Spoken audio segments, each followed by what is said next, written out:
Maharashtra live news मध्ये आपले स्वागत आहे। भंडाऱ्यात प्रचाराचा राजकीय धुराडा आता उडाला आहे। सर्व उमेदवार मोठ्या ताकदनिशी मतदारांसोबत पर्यंत पोहोचण्यासाठी प्रयत्न करून राहिले। प्रत्येक गल्लोगल्लीमध्ये जाऊन मतदारांच्या गाठीभेटी घेत आहेत, आशीर्वाद घेत आहेत। अशातच आता राष्ट्रवादी अजित पवार पक्षाचे नगराध्यक्ष पदाच्या महिला उमेदवार सौ सुषमा सुनील साखरकर या आपल्या सोबत आहेत। ताई, काय सांगाल? तुम्ही ही निवडणूक प्रथमच लढत आहे, काय तुमचे विजन आहेत भंडारा शहरवासियांसाठी? विजन, मी सुषमा सुनील साखरकर, राष्ट्रवादी पक्षाची नगराध्यक्ष पदाची मी उमेदवार आहे। मी विजन म्हणजे जे आधी ह्या भंडारा शहरामध्ये जे प्रॉब्लेम सुरू आहेत क्रिएट झाले, म्हणजे जे आधीच्या लोकांनी 9 वर्षाच्या आधी जसा भंडारा होता तसाच आताही तो दिसत आहे। त्याच्यामध्ये 9 वर्षामध्ये काहीही डेव्हलप झालेलं नाही, उलट खराब झालेला आहे, म्हणजे त्याची दुर्दशा झालेली आहे। तर मी तर माझ्या निवडून आल्यानंतर एकच माझं विजन आहे की पहिले जे प्रॉब्लेम क्रिएट झालेले आहेत जे आहेत ते मी लोकांच्या आधी प्रॉब्लेम सॉल्व्ह करील आणि नंतर मग त्याला डेव्हलप करील। ताई, आता शहरात यावेळी सर्वात जास्त महिला वोटर्स आहेत आणि मोठ्या प्रमाणावर महिला बचत गट कार्यरत आहेत।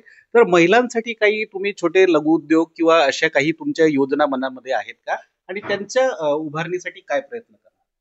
हो, लघु म्हणजे जे महिला आहेत त्यांच्यासाठी तर मी बचत गटाच्या ज्या महिला आहेत ते सुरूच आहे, पण मी अजून त्याच्यात काही नवीन योजना आणून आणि लघु उद्योग वगैरे त्यांना देण्याचा नक्कीच प्रयत्न करील।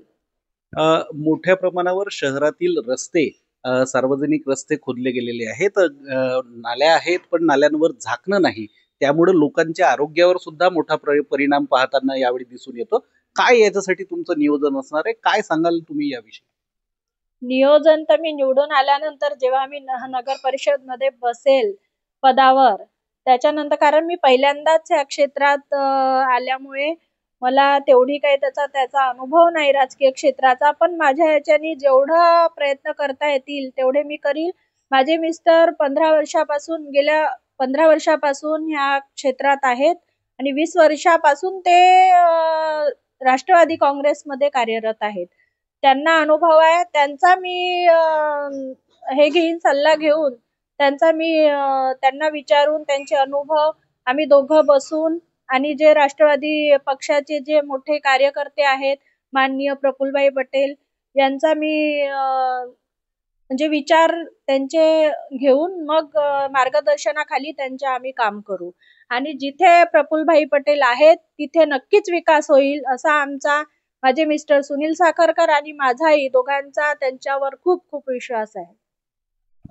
ताई, एक शेवटचा प्रश्न, शहरात मोठ्या प्रमाणावर पिण्याच्या पाण्याची मोठी समस्या आहे। मोठ्या प्रमाणावर पाण्याची ही जी समस्या आहे, काही ठिकाणी पाणी येतं, काही ठिकाणी खूप गढूळ पाणी येतं, काय याविषयी तुम्ही बोलू शकता?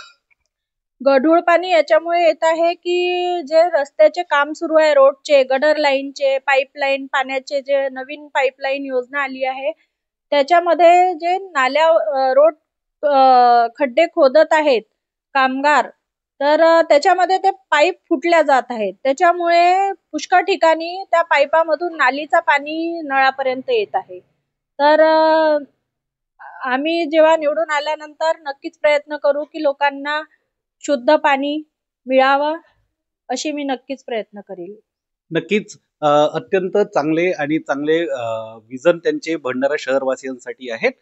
प्रामाणिकपणे काम करण्याचा उद्देश त्यांच्या मनात आहे। प्रफुल्ल पटेल यांच्या नेतृत्वात, त्यांच्या मार्गदर्शनात संपूर्ण राष्ट्रवादी शहरातील कार्यकर्ते सुद्धा यांच्यासाठी कामाला लागलेले आहेत। आज प्रचारात त्यांनी मोठी उसंडी घेतलेली आहे। त्यांना आपल्या खूप खूप शुभेच्छा। Shashikant Bhoyar, Maharashtra live news, Bhandara.